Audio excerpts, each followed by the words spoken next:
Literally 90% of the people I come across is talking about leaving America. I don't know why no one's talking about this, but there is a mass exodus of U.S. citizens from the United States. I don't know what makes me cry worse, our economy or this onion. The American people are being priced out of existence. Shalom. First, I start off by giving all glory and honor to Yahweh, Ba'ashem, Yahushai, Ba'ashem, Rakadash. Double honors to teachers, elders, and apostles of Great Millstone, likewise brothers put on this truth. Faithfully, fearlessly feeding the sheep unto brothers and sisters. Shalom. Today's lesson is titled, There is no escape from the judgment of the Lord, Yahweh, Ba'ashem, Yahushai. Now, in the opening clip, you see just a brief, clips of people complaining about, their life here in Great Babylon, America is meaningless, and they're looking to escape it by leaving Great Babylon, America. But what they don't understand is this is all part of prophecies that these judgments and curses are going to come on these places, leading to the end of Great Babylon, America, and the rulership of the so-called white man. And they shouldn't be amazed at this if they had been paying attention to the prophets testifying the truth that's written in these scriptures. This is the book of Habakkuk 2 and start verse 2, and it reads, And the Lord, Yahweh, answered me and said, Write the vision and make it plain upon tables, that he may run that readeth it. For the vision is yet for an appointed time, but at the end it shall speak and not lie. Though it tarry, wait for it, because it will surely come. It will not tarry. Well, we're in that time right now where it's not tarrying. Okay, it's actually here. So we're closer to the time where this devil is really going to pull out those horns and show that he is the devil that the Bible speaks of. Okay, and clearly the actions that you've seen taking place here in Great Babylon, America, and the impact that it has on these other nations across the globe. Okay, we're in that time right now where the Lord is revealing, his plans, which is to take out the so-called white man and set up a righteous kingdom. I don't know why no one's talking about this, but there is a mass exodus of U.S. citizens from the United States. Look, I'm a real estate agent in Costa Rica. I help foreigners move abroad, move to Costa Rica, and make a life here. I've been getting a ton of stories from clients who are absolutely spent. I'm working with a psychiatrist who helps teenagers. And when I asked her why she wants to move to Costa Rica, she said, it's because I have lost all hope.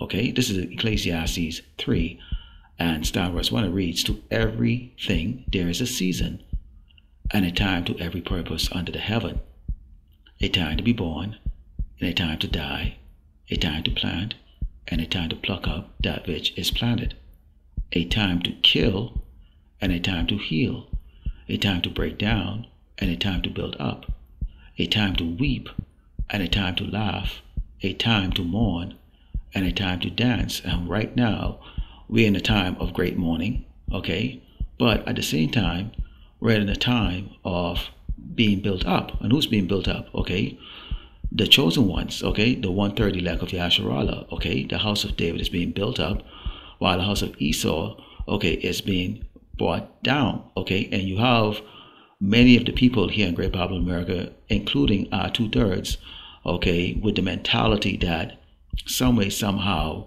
there is an answer to what's happening, there is going to be better days to come, and we're letting you know, no, soon it will be a time to kill. And who's going to be executing those judgments? The Lord Yahweh Shema Shai, through who? His left hand, the devil, Esau, the Edomite, the so-called white man.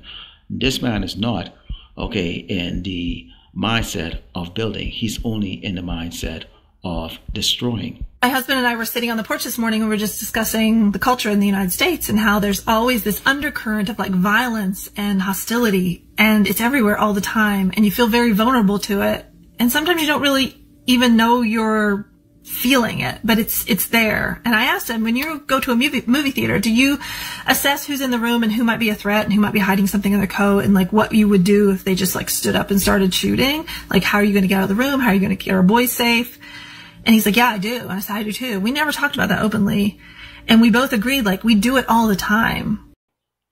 This is the book of Matthew 24 and 12, and it reads, And because iniquity shall abound, the love of many shall wax cold. Let me read that again. And because iniquity, wickedness, shall abound in plenty all over the place, okay? Doesn't matter whether you're so-called black or so-called white or so-called Asian or so-called, Arabian, okay? People have wicked hearts. They have wicked mindset, okay? And you've seen it, being perpetrated, okay, through the line of Great Babylon America. Says, the love of many shall wax cold. Take a look at this. American dream used to be where you could afford things, where you could afford as a family to buy a house, pay for your groceries, get good health care, get child care so that you can work. The American dream used to be about dreams. You could dream of a better life. You could dream of your own 40-acre plot of land with animals and a big car. It used to be where you could go to your neighbor's house and ask for sugar. I wouldn't knock on my neighbor's door anymore in America because you're liable to get shot. And then they think they're right. And you see that on the news all the time. It happens every single day, it seems like, in America. Living in America now, you're required to almost speak 2 to 3 different languages just to understand everybody in a single day.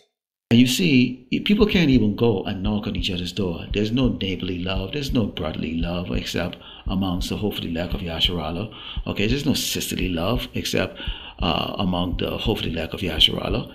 Everybody right now is under pressure, and that pressure is what has been basically institutionalized in all of us. Okay, save the elect that's been taken over the world by the Mashiach.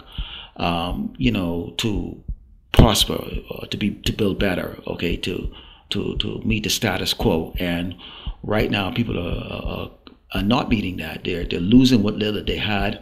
They're looking to escape as if they can escape the judgment of the Lord. No, you're going to find those curses, okay, pursuant to Deuteronomy 28 for the Hebrew Israelites, okay, and pursuant to Deuteronomy 30 and 7, okay, for the other heathen nations. No matter where you go, you can't escape it, okay? This is Hebrews 10 and 30, what it reads, it is a fearful thing to fall into the hands of the living power. It is a fearful thing, okay?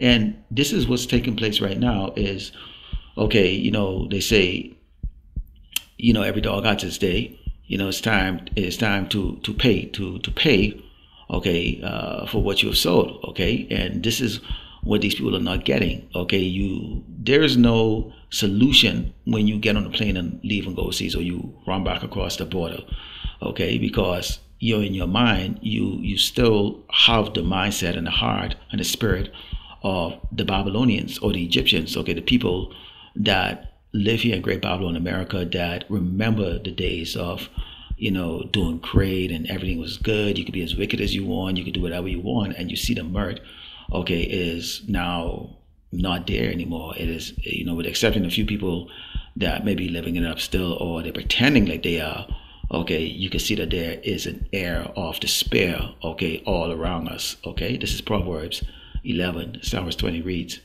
they that are of a froward heart are abomination to the Lord, but such are upright in their way, are his delight. Though hand join in hand, the wicked shall not be unpunished, but the seed of the righteous shall be delivered. Let's take a look at that word, froward heart. This is an ordinary dictionary meaning. It means a froward heart describes a willful, disobedient, and perverse inner disposition, often found in biblical contexts, like Proverbs, meaning a heart that is crooked, deceitful, and deliberately turns away from what is right and true, preferring evil or folly, leading to destructive paths and actions. And this is where people, since they've not listened to the words that are spoken by the prophets, okay, they're in that froward heart. They're like in that mindset, okay, of the heathens. Okay, they still believe that their Great Babylon America is going to somehow recover. Okay, now we live here physically.